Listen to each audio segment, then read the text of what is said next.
Oke, Assalamualaikum. Balik lagi dengan Otoditek dengan saya Al Hafid dan ini saya ada sebuah laptop convertible atau two in one ya.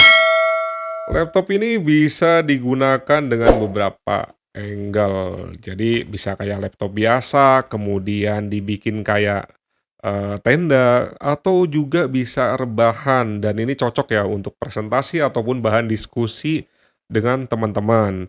Dan laptop ini juga bisa digunakan seperti tablet ya, jadi bisa dilipat seperti ini. Kemudian, dalam pembeliannya juga sudah include pen ya, meskipun masih menggunakan baterai ukuran A4, yang tentu saja sudah disertakan dalam paket penjualannya. Dan ini adalah Lenovo IdeaPad Flex 514 IRU8.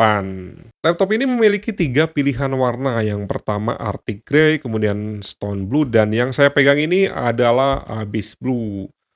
Bacanya bener nggak sih? Ya kurang lebihnya gitulah, ini warnanya biru ya. Dan sebenarnya warnanya ini dope ya, di bagian punggung ini, cuman ini saya beli langsung saya kasih anti gores. Jadi kelihatan glossy ya, atau jadi mantul itu kalau kena cahaya. Biar tetap bagus laptopnya jadi saya kasih anti gores di bagian layarnya dan bagian punggung layar ini. Nah kalau dope ini, kalau tangan kita berminyak pas megang ini nih ada bekas-bekas kita pegang gitu, bekas sidik jari. Material laptop ini menggunakan bahan aluminium di bagian atasnya dan di bagian lainnya masih menggunakan plastik ABS. Dan total berat laptop ini sekitar 1,5 kilogram. Sayangnya laptop ini nggak bisa dibuka dengan satu jari atau satu tangan. Mungkin engselnya didesain sedikit keset ya, supaya kalau lagi dibuka sampai dengan 360 derajat, nggak gampang balik lagi. Nah, kemudian untuk pembuangan udaranya, ini ada di bagian belakang dan sedikit nembak layar pada saat dibuka. Dan di bagian belakang ini di kanan kiri ada karet 2 yang berfungsi untuk menahan bodi laptop pada saat dibuka itu agak ngangkat ya. Nah, ini bagus banget buat sirkulasi udaranya. Laptop ini memiliki ukuran layar 14 inch dengan resolusi WUXGA 16:10 atau 1920 kali 1200 ya. Ini ukuran modern. Kemudian panelnya IPS dengan kecerahan 300 nits glossy ya, dan color gamutnya 45% NTSC dengan refresh rate 60 Hz. Dan tentu saja layar laptop ini touchscreen. Kemudian laptop ini juga sudah green certification ya, itu terdiri dari Energy Star 8.0, IP Silver Register, kemudian ERP Lot 6, ERP Lot 26, ROHS compliant. Ya intinya laptop ini dirancang dengan kepatuhan dalam membatasi material yang berbahaya dan tentu saja hemat energi. Kemudian konektivitasnya menggunakan Wi-Fi 6 dan Bluetooth-nya 5.1. Kemudian untuk port sebelah kiri, itu yang pertama itu ada satu buah power connector ya atau DC in, kemudian satu buah HDMI 1.4, kemudian satu buah USB Type C. Ini bisa Thunderbolt 4 ya, support data transfer, kemudian power delivery 3.0 dan DisplayPort 1.4. Dan yang terakhir ini satu buah audio combo jack. Kemudian untuk sebelah kanan itu ada satu buah USB 3.2 Gen 1 always on dan satu buah USB 3.2 Gen 1. Kemudian satu buah card reader 4-in-1 ini bisa digunakan untuk SD card, SDHC card, kemudian SDXC dan MMC. Kemudian satu buah tombol power ya, ini enak posisinya di sebelah kanan atau di samping dan nggak gabung dengan keyboard ya, jadi nggak rawan kepencet atau posisinya kalau dibikin tablet ini ada di atas, jadi kayak tablet pada umumnya. Dan speakernya ini 2 watt ya, kali 2 posisinya ada di samping keyboard, di kanan kiri menghadap ke atas, dan sudah dioptimalisasikan dengan Dolby Audio, meskipun suaranya nggak terlalu bagus ya, ya kurang lebihnya seperti ini.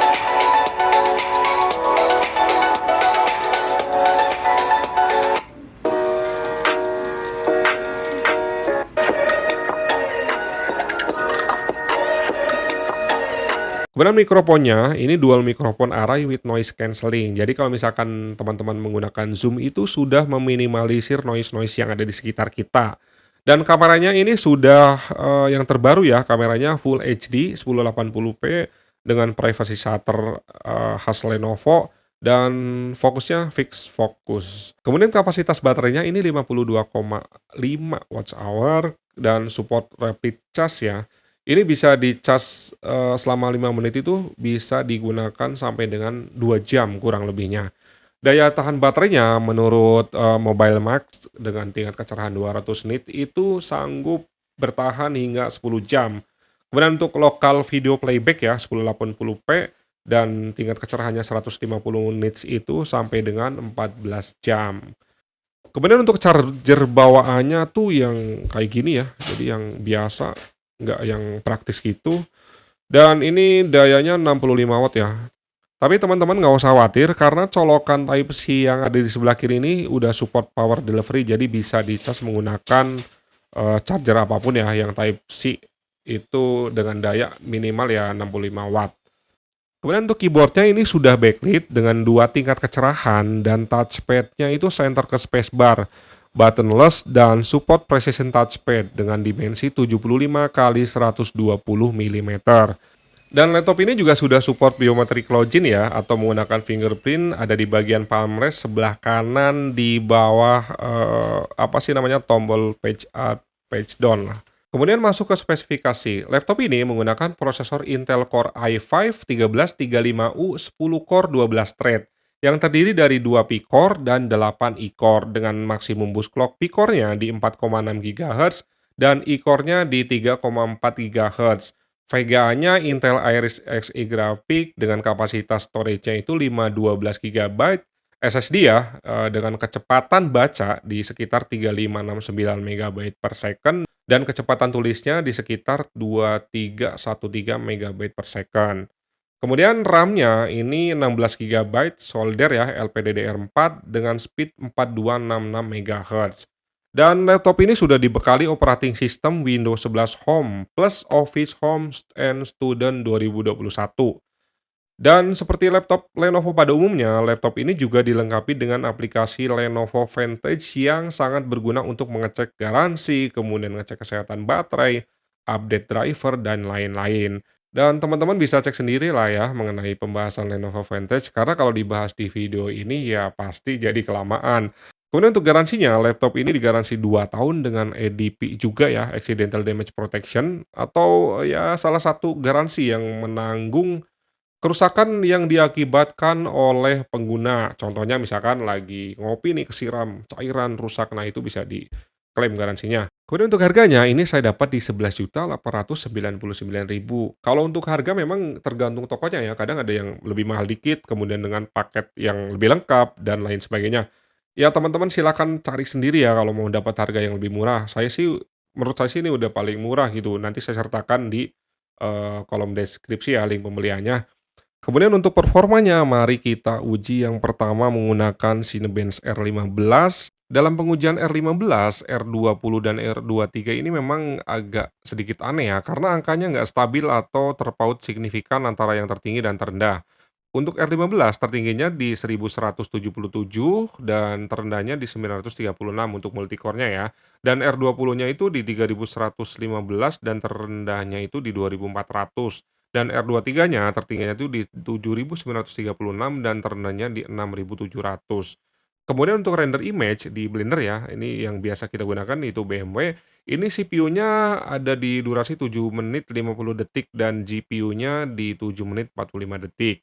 Kemudian untuk 3D Mark Time Spy ya, skor overall-nya itu ada di 1416 dengan graphic score di 1260 dan CPU-nya di 4804. Dan di Time Spy ini, skornya cukup rendah ya, ada di 96,6% dan tidak lulus stress test. Dan selanjutnya kita masuk ke pengujian menggunakan games ya. Sebenarnya ini tidak disarankan untuk main game sih, cuman ya biar nggak penasaran ya, mungkin di sela-sela pekerjaan ingin main game tipis-tipis itu bisa digunakan juga, untuk bermain games, cuman ya memang angkanya nggak terlalu memuaskan ya.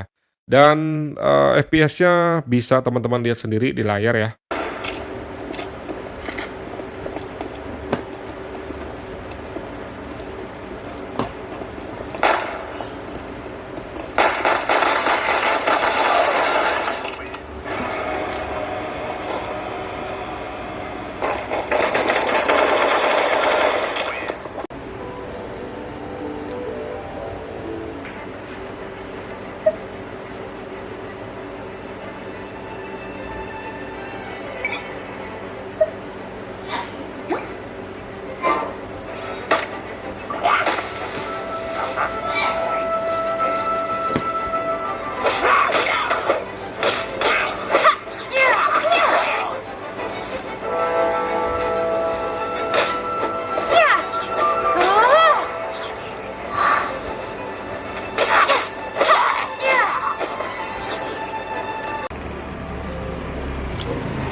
Jadi average-nya 23.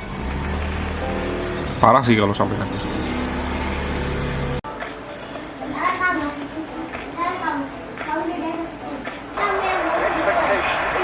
Quite heavy rain as the game grows older this evening. It hasn't arrived just yet, but it will do shortly. Glad to report, though, that hasn't affected the crowd who are here in good number and indeed in good voice. The game will be underway very. Oke, jadi kesimpulannya laptop ini sih bagus banget ya buat teman-teman yang kerjanya mobile. Jadi nanti ketemu klien ataupun ketemu customer lah gitu ya. Ini enak nanti buat presentasinya bisa ngadep ke klien langsung ataupun bisa rebahan. Kalau buat teman-teman yang kuliah atau sekolah sih udah pasti bagus lah. Dan sayangnya laptop ini memang nggak terlalu bagus buat main games, tapi ya buat games yang ringan-ringan sih masih oke ya. Dan selebihnya sih ya balik lagi ke kebutuhan teman-teman sendiri nih. Apakah beli laptop untuk main games? Tentu saja laptop ini nggak cocok. Kalau buat untuk kerjain tugas, kemudian untuk bekerja, ya laptop ini sangat cocok buat teman-teman yang sedang mencari laptop untuk bekerja ataupun sekolah ataupun kuliah. Dan untuk link pembeliannya saya sudah cantumkan di kolom deskripsi. Dan segitu dulu video kali ini, semoga bermanfaat buat teman-teman yang sedang cari referensi laptop. Dan terima kasih sudah menonton, like kalau suka, jangan lupa share, kemudian subscribe dan komen, serta kasih masukan mau review laptop apa lagi. Sehat selalu buat teman-teman dan Assalamualaikum.